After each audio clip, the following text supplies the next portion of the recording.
Good morning 10th class बच्चों। आज हम आपको आपके लेसन 5 जैव प्रक्रम में जो नेक्स्ट टॉपिक है परिवहन। इसके पहले हमने आपको श्वसन बताया था, उसके पहले हमने आपको जो है पाचन, पोषण, ये सब हम आपको बता चुके हैं। आज हम आपको बता रहे हैं परिवहन। परिवहन को कहते हैं ट्रांसपोर्टेशन। अर्थात हमारे शरीर में बच्चों, हमारे मनुष्य का शरीर हो या पादपों का शरीर हो, सभी पदार्थों के आवागमन का होना अति आवश्यक है। अगर आवागमन नहीं होगा बच्चों तो एक पदार्थ जो जहां बना है या जहां उपस्थित है वो वहीं पे रहेगा। लेकिन ये तो संभव नहीं है, क्योंकि हमारा शरीर एक जटिल संरचना का बना हुआ है और हमारे शरीर में सभी पदार्थों का आवागमन जरूरी है तथा जो आवश्यक पदार्थ हैं वो पूरे शरीर में पहुंचाना और अनावश्यक उत्सर्जी पदार्थों को शरीर से बाहर निकालना, ये सभी जो है बच्चों आवश्यक है और ये सब जो है परिवहन तंत्र के अंतर्गत आता है। पौधों में भी परिवहन होता है। प्लांट्स जो होते हैं बच्चों, उनमें कोई विशेष प्रकार के जो है ऑर्गन्स नहीं पाए जाते हैं। उसमें एक विशेष प्रकार के उत्तक पाए जाते हैं जिनको हम संवहन उत्तक कहते हैं, जिसमें हमारे जाइलम और फ्लोएम आते हैं। वही कोशिकाएं जो हैं, ये जो उत्तक है, ये हम पौधों में सर्कुलेशन का कार्य करते हैं। आइए अब हम इस लेसन को आपको समझाना प्रारंभ करते हैं। 10th क्लास, ये देखिए, ये परिवहन की पहले तो परिभाषा हम आपको समझा तो चुके हैं। परिवहन इस एक स्थान से दूसरे स्थान पे जाना। परिभाषा के तौर पर हम परिवहन को कह सकते हैं बच्चों कि सजीव प्राणियों के शरीर में सभी जैविक क्रियाओं को सुचारू रूप से संपन्न करने के लिए हमें बाह्य वातावरण से ऑक्सीजन, पोषक पदार्थ, भोजन और पानी की आवश्यकता पड़ती है। तो ऑक्सीजन, पोषक पदार्थ, भोजन तथा पानी को पूरे शरीर में पहुंचाना परिवहन का कार्य होता है। अब इस परिवहन के लिए विशेष प्रकार के अंग पाए जाते हैं। पौधों में ये कार्य जो है ये अलग प्रकार की उत्तक कोशिकाओं के द्वारा होता है। छोटे छोटे जीव जंतुओं में अलग प्रकार से परिवहन होता है। मनुष्य जैसे जटिल प्राणियों में परिवहन के लिए विशेष प्रकार के अंग पाए जाते हैं। तो सबसे पहले बच्चों, पौधों में परिवहन कैसे होता है? पौधों में जल और खनिज पदार्थों का परिवहन जड़ के मूल रूप व मिट्टी के कणों के मध्य। आपको पता है जड़ मुंह मिट्टी के अंदर होती है, उसमें एक रेशेनुमा संरचना पाई जाती है जड़ में, जिसको हम मूल रोम कहते हैं बच्चों। तो जड़ के मूल रोम व मिट्टी के कणों के मध्य जो जल और खनिज लवण पाए जाते हैं, उनका परासरण विधि के द्वारा जो है जाइलम कोशिकाएं, ये कार्य कौन करता है? पौधे की जाइलम कोशिकाओं के द्वारा पौधे के ऊपरी भाग तक पहुंचाना और पत्तियों द्वारा बने खाद्य पदार्थों को फ्लोएम कोशिकाओं के द्वारा पौधे के सभी भागों तक पहुंचाना परिवहन कहलाता है। समझ में आ गया बच्चों आपको? परिवहन जंतुओं के अलावा पौधों में कैसे होता है? एक विशेष प्रकार की कोशिकाएं जिनको हम संवहन उत्तक कहते हैं, जिसमें जाइलम और फ्लोएम आते हैं, वो ये कार्य आवागमन का, परिवहन का करते हैं। फ्लोएम जो जाइलम कोशिका है बच्चों, ये 4 प्रकार की भिन्न भिन्न कोशिकाओं से मिलकर बने होते हैं, जिनमें जाइलम कोशिकाएं, जाइलम मृदुतक और भी 2 प्रकार के, ये सब मिलकर जाइलम कोशिकाएं बनाते हैं और ये एक के बाद एक जुड़ी रहती हैं और पौधे के निचले भाग से लेके उच्च स्तर पौधे के भागों तक इनकी एक जो है संरचना बन जाती है, जिस संरचना के द्वारा ये भूमि से जल और खनिज लवण को अवशोषित करते हैं। कौन? मूल रोम। जड़ के मूल रोम जो है ये मिट्टी में होते हैं, तो मिट्टी से पानी को और खनिज लवण को अवशोषित करते हैं और जाइलम कोशिकाओं को दे देते हैं। जाइलम कोशिकाएं जो होती हैं बच्चों, ये एक दूसरे से जुड़कर पौधे के ऊपरी भाग तक, जहां पर हमें जल और खनिज लवण की आवश्यकता होती है, जहां पत्तियां पाई जाती हैं, क्योंकि पत्तियां ही प्रकाश संश्लेषण की क्रिया के द्वारा भोजन बनाने का कार्य बच्चों करती हैं। तो जाइलम जो है, जाइलम उत्तक भूमि से जल और खनिज लवण को मूल रोम द्वारा अवशोषित करके पौधे के ऊपरी हिस्से तक पहुंचाता है। वहां पत्तियों द्वारा जो बना हुआ भोजन होता है उसको फ्लोएम कोशिकाएं उस खाद्य पदार्थ को बने हुए को अवशोषित कर लेती हैं और पौधे के अन्य भागों में जो है पहुंचाने का कार्य करती हैं। तो इस प्रकार से आपने देखा बच्चों, पौधों में परिवहन जाइलम और फ्लोएम, जिनको हम सम्मिलित रूप से संवहन उत्तक कहते हैं, के द्वारा किया जाता है। अब जाइलम और फ्लोएम में देखिए बच्चों, यही अंतर भी है। जाइलम और फ्लोएम, इन दोनों की कोशिकाएं जो होती हैं ये जीवित होती हैं, जटिल होती हैं और विभिन्न प्रकार की कोशिकाओं के मिलने से बनती हैं। जाइलम का मुख्य कार्य क्या होता है कि भूमि से जल और खनिज लवण का अवशोषण करके पौधे के ऊपरी भागों तक पहुंचाना।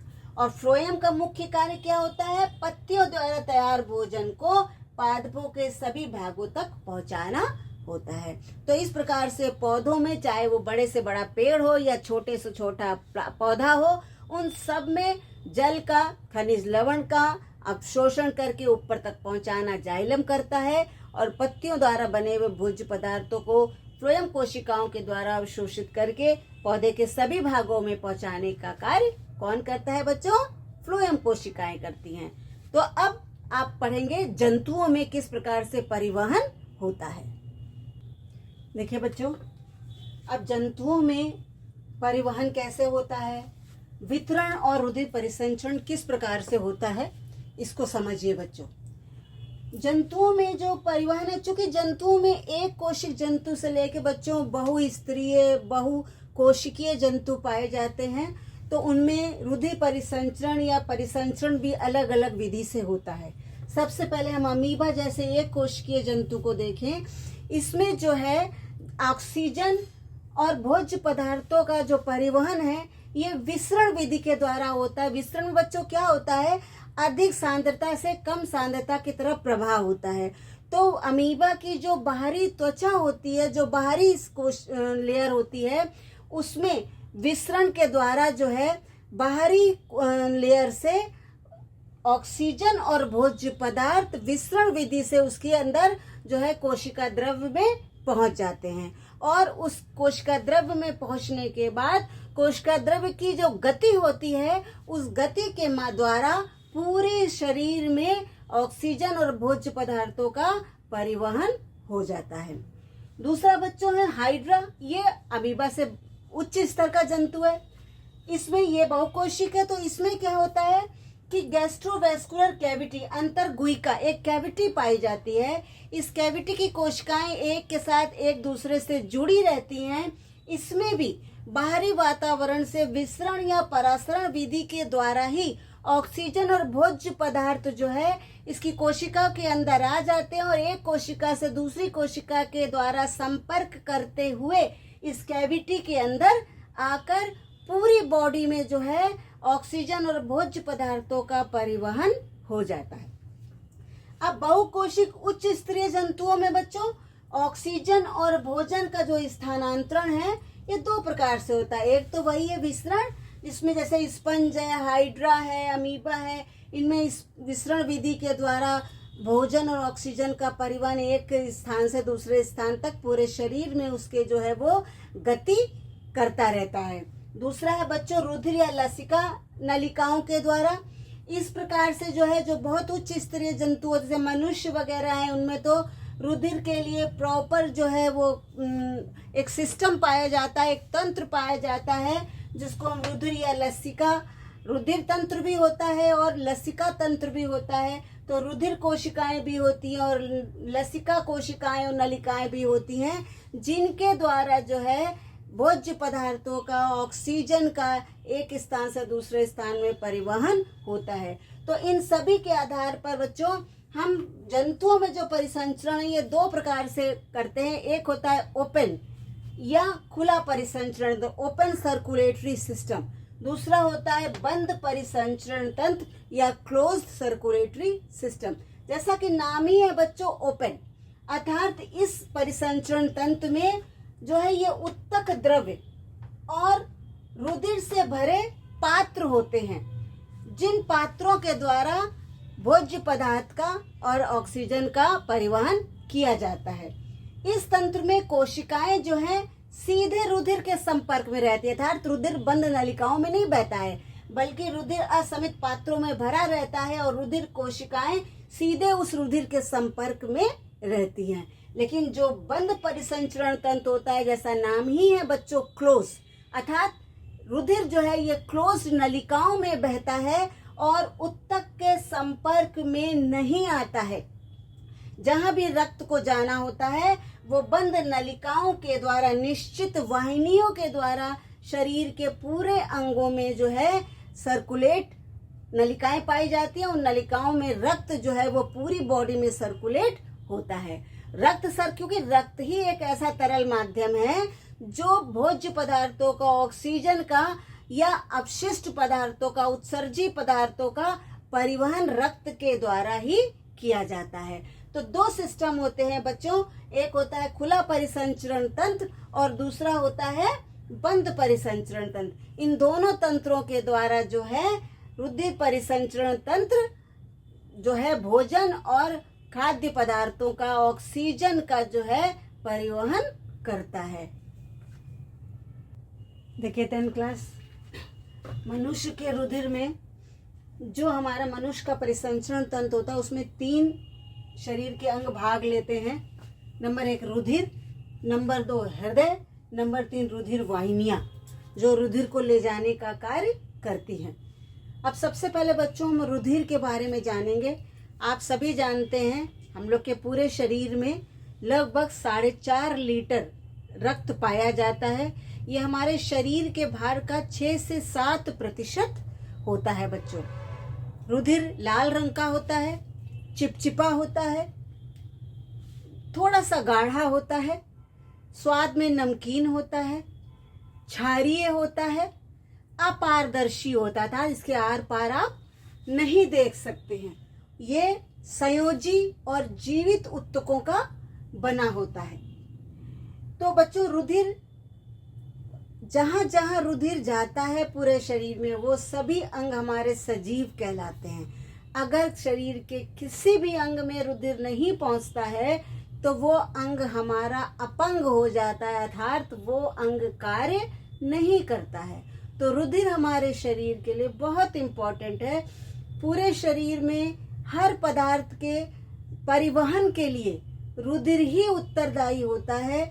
यही हमारे आवश्यक पदार्थों को पूरे शरीर में ले जाता है और अनावश्यक पदार्थों को लाकर शरीर से बाहर निकालने के लिए उत्सर्जी अंगों को दे देता है।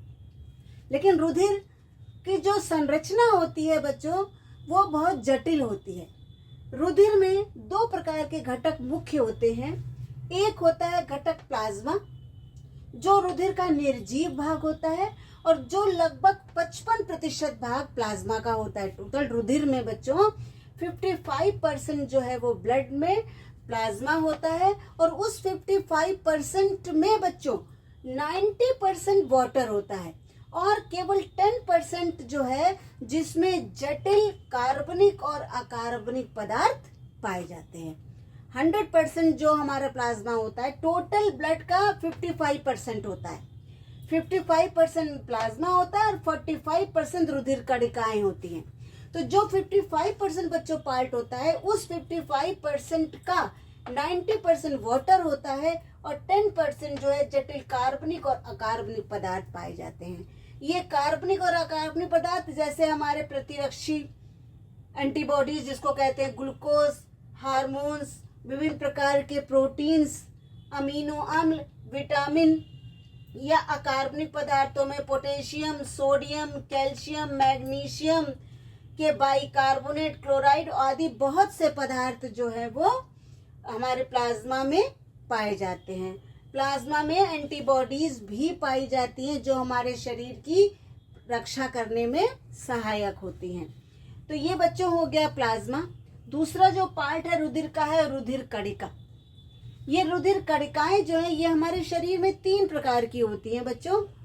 नंबर 1 लाल रुधिर कणिका, नंबर 1 लाल रुधिर कणिका, नंबर 2 श्वेत रुधिर कणिका और नंबर 3 प्लेटलेट्स या जिसको हम थ्रोम्बोसाइट्स भी कहते हैं। लाल रुधिर कणिका को हम इराइथ्रोसाइट्स भी कहते हैं, इराइथ्रोसाइट्स, और इसको आरबीसी के नाम से भी शॉर्ट में इसको बच्चों आरबीसी, रेड ब्लड कार्पसल्स के नाम से भी हम लोग जनरली पुकारते हैं।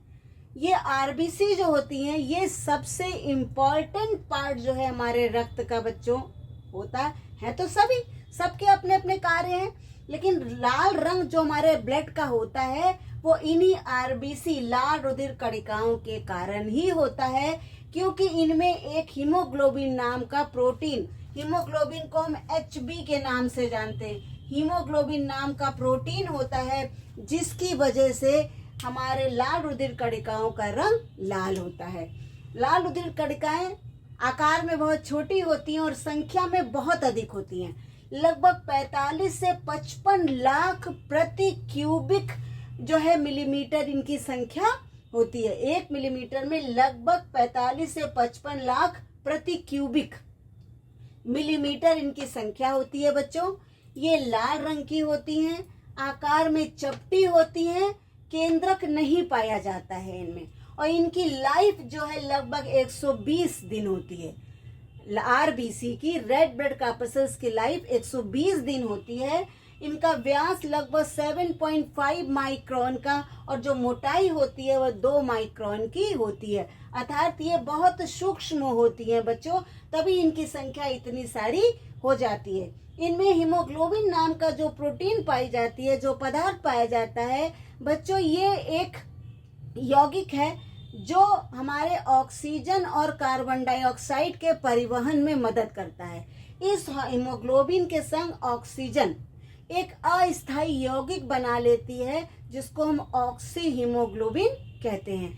ये ऑक्सी हीमोग्लोबिन के रूप में ऑक्सीजन पूरे शरीर में जो है वो परिवहन करती है, परिवहित होती है, सर्कुलेट होती है बच्चों, और शरीर के जिस अंग में हमें ऑक्सीजन की आवश्यकता होती है वहां ये ऑक्सी हीमोग्लोबिन ब्रेक हो जाता है और ऑक्सीजन जो है रिलीज हो जाती है और उस अंग में कार्य करने के लिए तैयार हो जाती है। तो ऑक्सी हीमोग्लोबिन एक अस्थायी कंपाउंड होता है जो जहां भी जरूरत पड़ती है वहां ब्रेक हो जाता है। उसी प्रकार से कार्बन डाइऑक्साइड को उत्सर्जी अंगों पे लाने के लिए भी ये हीमोग्लोबिन कार्बन डाइऑक्साइड के साथ कार्बोक्सी हीमोग्लोबिन नाम का एक अस्थायी पदार्थ बच्चों बनाता है, जो हमारे शरीर की कार्बन डाइऑक्साइड को इकट्ठा करके जो है वो वापस शरीर से बाहर निकालने के लिए जो है रक्त में लाता है, और रक्त से ये फेफड़ों में और फेफड़े से ये आपके हृदय से बाहर निकाल दिया जाता है। तो बच्चों इस प्रकार से हीमोग्लोबिन जो है ये पूरे शरीर में ऑक्सीजन और कार्बन डाइऑक्साइड का परिवहन करता है। दूसरे प्रकार की जो श्वेत कणिका जो कणिका होती है उसको हम श्वेत रुधिर कणिका, व्हाइट ब्लड कार्पसल्स, और इन शॉर्ट हम उसको कहते हैं WBC, व्हाइट ब्लड कार्पसल्स या श्वेत रुधिर कणिका, या इसको फेगोसाइटोसिस भी कहते हैं। क्यों?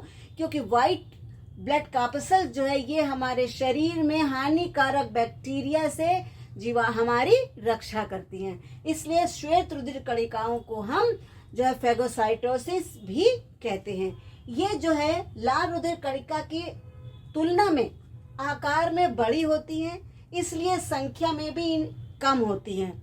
इनकी केवल 500 से 9500 प्रति क्यूबिक मिलीमीटर संख्या पाई जाती है, और इनकी लाइफ केवल 1 और 2 दिन, बस इससे ज्यादा इनकी लाइफ नहीं होती है। ये रंगहीन होती है क्योंकि इनमें हीमोग्लोबिन नाम का लाल पदार्थ नहीं पाया जाता है, और इनमें केंद्रक पाया जाता है। आरबीसी में केंद्रक नहीं होता है लेकिन इनमें केंद्रक पाया जाता है।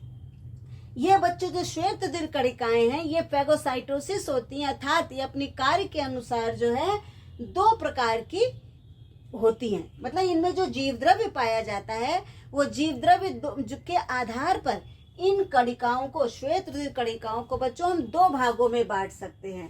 पहला क्या है, कणिकामय श्वेत रुधिर कणिका, जिसको हम कहते हैं ग्रेन्युलोसाइट्स, इंग्लिश में बोलते हैं ग्रेन्युलोसाइट्स।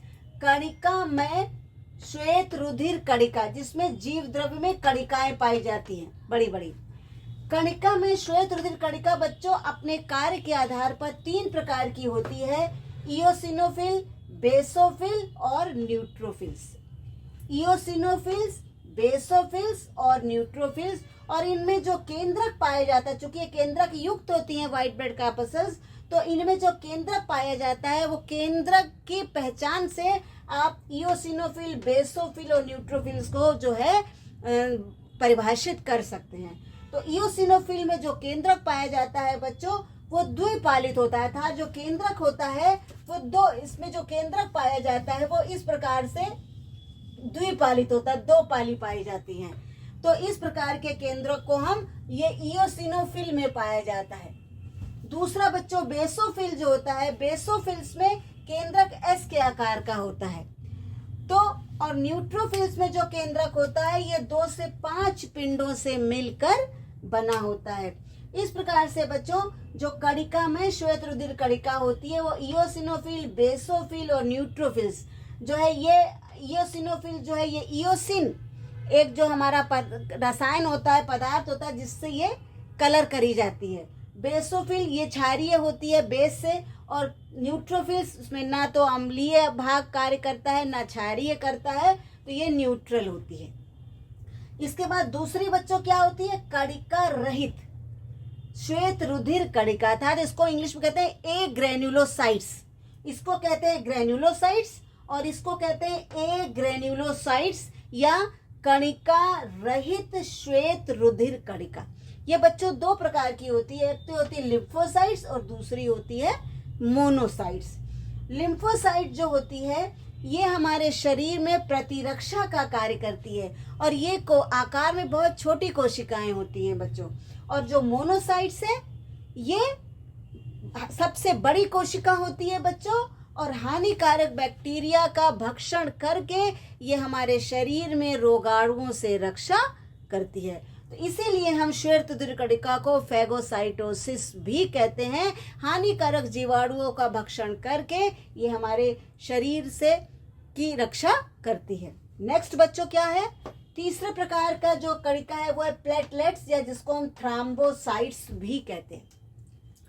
प्लेटलेट्स या थ्रोम्बोसाइट्स ये केवल मैमल्स में पाई जाती है, केवल जो स्तनी होते हैं मैमल्स होते हैं ये उनमें पाई जाती है। बहुत सूक्ष्म आकार में होती है बच्चों और ये लगभग हमारे मानव शरीर में 2.5 लाख जो है इनकी संख्या होनी चाहिए। और इनका मुख्य कार्य क्या होता है, ये हमारे रुधिर में जब चोट लगती है तो ये थक्का बनाने का कार्य करती हैं। अगर प्लेटलेट्स हमारे शरीर में कम हो जाती हैं और हमें चोट लगती है तो हमारे शरीर में रुधिर बहता रहता है और रुधिर का थक्का जमने में दिक्कत होती है। तो इस प्रकार से बच्चों ये प्लेटलेट्स या थ्रोम्बोसाइट्स जो केवल मैमल्स में पाई जाती हैं बहुत सूक्ष्म होती हैं और रुधिर का थक्का बनाने का कार्य करती हैं। जब चोट लगती है रक्त बहता है तो ये रक्त का थक्का बनाने का कार्य करती हैं बच्चों और ये लगभग 2.5 लाख जो है संख्या में होती हैं। तो बच्चों ये आपको हमारे रक्त का जो है कंपोजिशन समझ में आ गया होगा। अब हम आगे चलते हैं बच्चों। देखिए बच्चों आगे, अब हमने अभी रक्त पढ़ा था, अब हम बच्चों रक्त के कार्य क्या है। हम वैसे आपको रक्त के बारे में बता चुके थे, उसके कार्य भी हमने आपको समझा दिए थे बच्चों। रक्त के सभी कार्य जो हैं जो हमारे शरीर में होते हैं कार्य वो सब रक्त ही करता है, क्योंकि रक्त ही एक ऐसा तरल द्रव पदार्थ है जो हमारे पूरे शरीर में जो है प्रवाहित होता रहता है, सर्कुलेट होता रहता है। हमारे अंगों को सजीव बनाने का कार्य रक्त ही करता है। तो रक्त के क्या कार्य बच्चों, ऑक्सीजन का परिवहन हमने अभी आपको हीमोग्लोबिन के संग बताया था। CO2 का परिवहन भी रक्त ही करता है हीमोग्लोबिन के संग।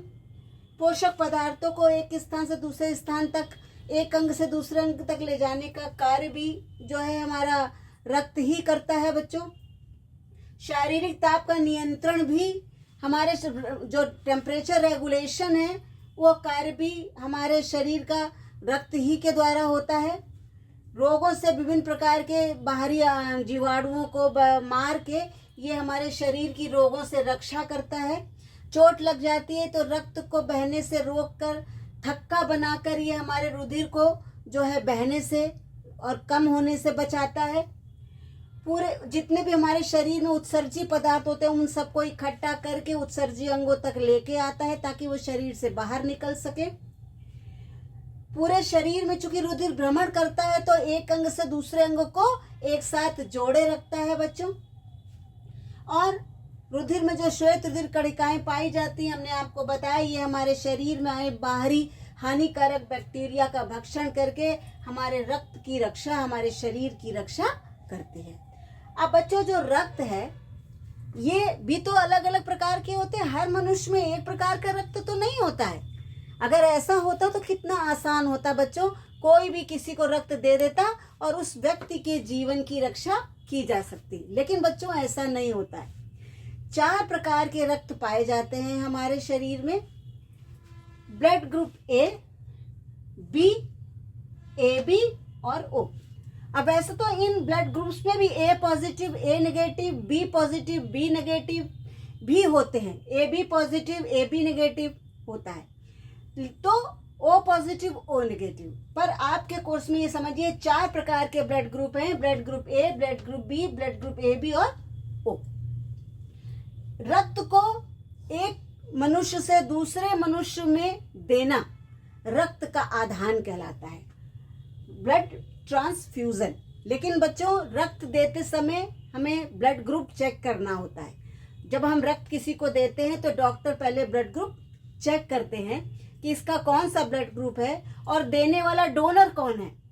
तो अगर कोई डोनर A रक्त ग्रुप का है और उसकी रक्त कणिका में एंटीजन A है बच्चों, तो उसकी प्लाज्मा में एंटीबॉडी B होगी। तो वो केवल A ब्लड ग्रुप वाला A ब्लड ग्रुप को ही दे सकता है, वो B को नहीं दे सकता। अगर B को देगा तो ब्लड क्लॉट हो जाएगा और उस मनुष्य की मृत्यु हो जाएगी। तो ऐसा नहीं होता है।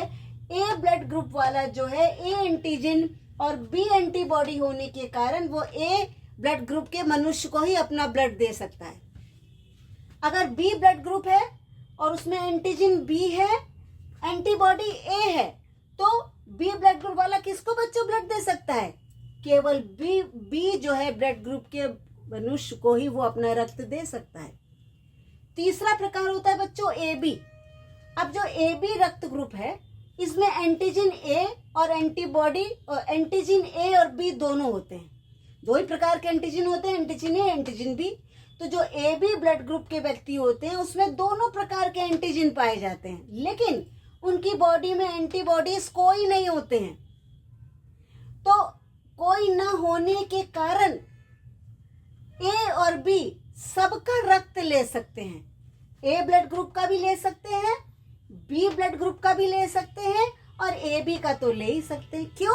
क्योंकि इनमें A और B एंटीबॉडीज अनुपस्थित होते हैं। समझ में आ गया बच्चों?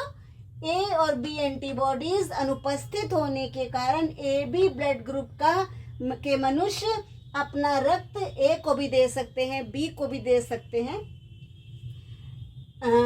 AB ब्लड ग्रुप जो है ये सबका रक्त ले सकता है बच्चों, दे नहीं सकता है, सॉरी बच्चों, दे नहीं सकता है, ये सबका रक्त ले सकता है। इसलिए इसको हम यूनिवर्सल रेसिपिएंट, सार्वत्रिक ग्राहता कहते हैं। ये सबका रक्त ले सकता है बच्चों। AB जो है एंटीबॉडीज के अनुपस्थित होने के कारण ये सबका रक्त ले सकता है। लेकिन जो O है इसको हम यूनिवर्सल डोनर कहते हैं बच्चों। क्यों?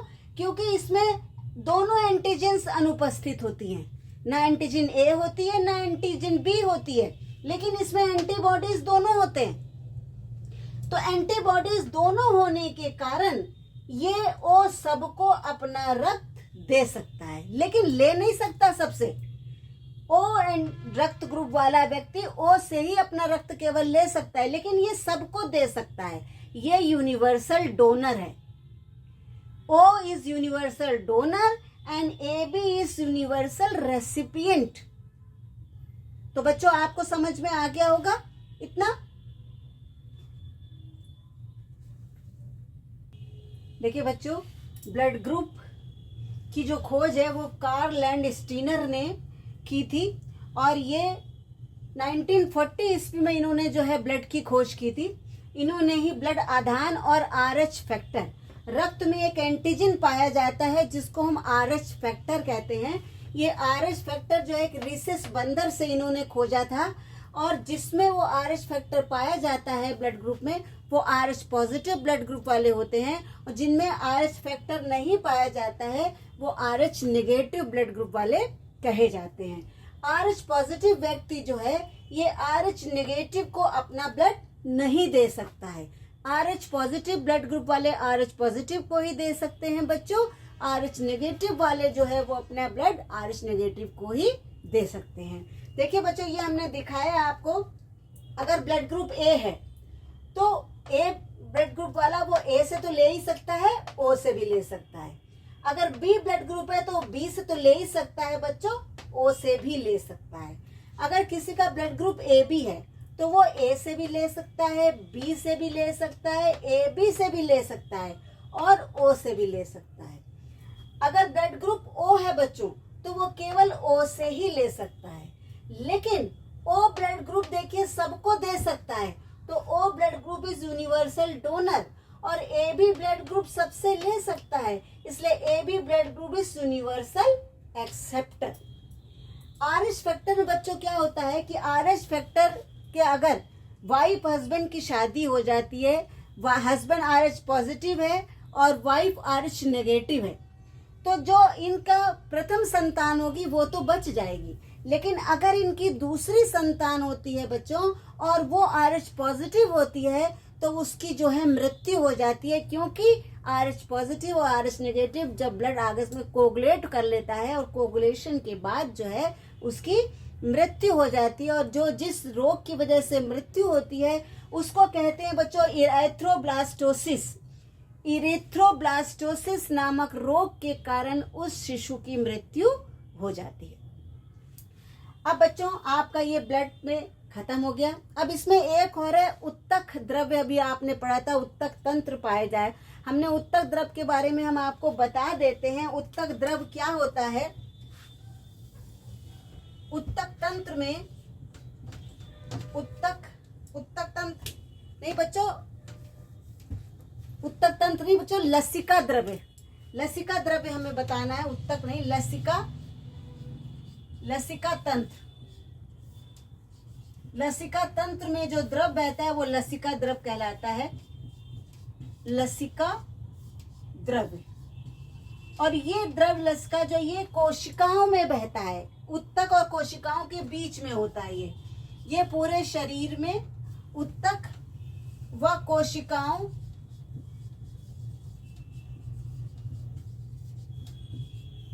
कोशिकाओं के बीच तरल पदार्थ जो है ये तरल पदार्थ होता है बच्चों। और ये बंद नलिकाओं में नहीं बहता है, बल्कि ये हमने आपको अभी बताया था असीमित पात्रों में होता है और आपकी कोशिकाओं के बीच में पाया जाता है। ये ज्यादातर हमारी गर्दन की तरफ पाया जाता है बच्चों, मसल्स में होता है।